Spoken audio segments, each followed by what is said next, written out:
السلام علیکم ورحمۃ اللہ وبرکاتہ۔ اب اگلی جو آیت ہے قرآن کی سب سے بڑی طویل آیت ہے، اور اس کو آیت دین کہتے ہیں، یعنی قرض کے معاملے۔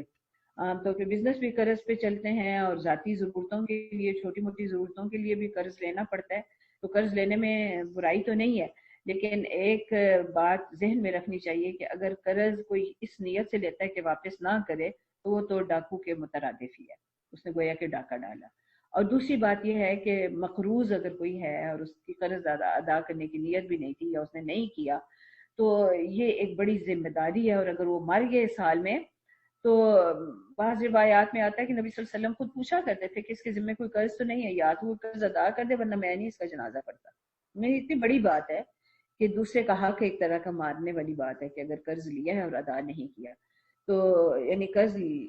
اسی لیے اس میں اتنی احتیاطیں، اور اس کے لیے پوری قرآن کی سب سے طویل آیت اس کے لیے دی گئی اور اتنے واضح احکام دیے گئے۔ اور ایک اس آیت میں سے کوئی 50 احکام جو ہیں وہ فقہا نے نکالے ہیں۔ بلکہ میں حیران ہوئی کہ یہ اوپر ہم نے جو آیت پڑھی ہے وَإِن كَانَ ذُو عُسْرَةٍ فَنَظِرَةٌ إِلَىٰ مَيْسَرَةٍ وَأَن تَصَدَّقُوا خَيْرٌ لَكُمْ إِن كُنتُمْ تَعْلَمُونَ۔ یہ وہ بنیادی آیت ہے یعنی قرض کے بارے میں، کہ اگر جس کو قرض دیا ہے اگر وہ تنگی کی حالت میں تنگ دست ہے تو جو قرض خواہ ہے وہ اس کے پیچھے نہ پڑے بلکہ اس کو مہلت دے، اور اگر وہ دیکھتا ہے کہ واقعی وہ واپس نہیں کر سکتا تو معاف کر دے اس کو۔ یعنی یہ ایک معاشرے کو ایک خوبصورت معاشرہ بنانے کی بنیادی ترغیب ہے کہ ہم ایک دوسرے کے خیرخواہی کا جذبہ ہو، ایک دوسرے کے ساتھ ہمدردی کا جذبہ ہو۔ اب یہ آیت میں اتنی حیران ہوئی کہ امام شافعی ایک دفعہ حضرت امام احمد بن حنبل کے مہمان ہوئے، تو ساری رات یعنی عشاء کی نماز پڑھ کے لیٹے ہیں اور پھر اسی وضو سے صبح کی نماز پڑھی۔ تو گھر والے حیران تھے کہ یہ مطلب نہ تو انہوں نے تہجد پڑھے ہیں اور نہ یہ انہوں نے دوبارہ وضو کیا ہے، تو بات کیا ہے؟ تو خیر ڈائریکٹلی تو نہیں پوچھا، تو لیکن ویسے پوچھا حضرت امام احمد بن حنبل نے کہ کیا آپ کی رات خیریت سے گزری، آپ نے آرام کر لیا؟ تو کہنے لگے کہ وہ رات عشاء کی نماز میں امام صاحب نے یہ والی آیت پڑھی تھی، وَإِن كَانَ ذُو عُسْرَةٍ والی۔ تو میں اس آیت پہ غور کرتا رہا تو اللہ تعالیٰ نے اس آیت میں سے 108 مختلف مسائل میرے سامنے منکشف فرمائے۔ تو میں 108 اس میں سے نتیجے میں نے نکالے ہیں، اور معاشرے کے ان فقہا نے اتنی محنت اور اس طرح کام کیا ہے کہ ایک ایک آیت سے انہوں نے لوگوں کی سہولت کے لیے اور لوگوں کے عمل کے لیے راستے نکالے ہیں۔ اب اسی لحاظ سے ہم اگلی آیت پڑھتے ہیں۔ یا ایھا الذین آمنوا اذا تداینتم بدین الی اجل مسمى فاکتبوه ولیکتب بینکم کاتب بالعدل ولا یأب کاتب ان یکتب کما علمہ اللہ فلیکتب ولیملل الذی علیہ الحق ولیتق اللہ ربہ ولا یبخس منہ شیئا فإن كان الذي عليه الحق سفيها أو ضعيفا أو لا يستطيع أن يمل هو فليملل وليه بالعدل واستشهدوا شهيدين من رجالكم فإن لم يكونا رجلين فرجل وامرأتان ممن ترضون من الشهداء أن تضل إحداهما فتذكر إحداهما الأخرى ولا يأبى الشهداء إذا ما دعوا ولا تسأموا أن تكتبوه صغيرا أو كبيرا إلى أجله ذالکم اقسط عند اللہ واقوم للشہادۃ وادنی الا ترتابوا الا ان تکون تجارۃ حاضرۃ تدیرونها بینکم فلیس علیکم جناح الا تکتبوها واشہدوا اذا تبایعتم ولا یضار کاتب ولا شہید وان تفعلوا فانه فسوق بکم واتقوا اللہ ویعلمکم اللہ واللہ بکل شیء علیم۔ اب اس میں بنیادی باتیں تو 3 ہیں، یعنی قرض کی جو لازمی شرائط رکھی گئی ہیں وہ یہ کہ پہلی بات یہ ہے کہ جب بھی کوئی شخص دوسرے سے قرض لے تو اس کی واپسی کی ایک مدت طے کر دی جائے، اجل مسمى، یعنی بالکل طے شدہ مدت۔ طے شدہ مدت جو ہے وہ اس طرح نہیں ہوگی کہ چلیں آپ مجھے دے دیں، میں مہینے بعد دے دوں گی، یا میں 2 مہینے بعد دے دوں گی، یا سال بعد دے دوں گی، یوں نہیں۔ یعنی یہ کوئی اس طرح کی مبہم سی بات نہیں ہونی چاہیے، بلکہ بالکل واضح بتائے کہ آج 11 شعبان کو، 11 شعبان 1441 ہجری، آج میں یہ قرض آپ سے لے رہی ہوں، تو میں فرض کیا مطلب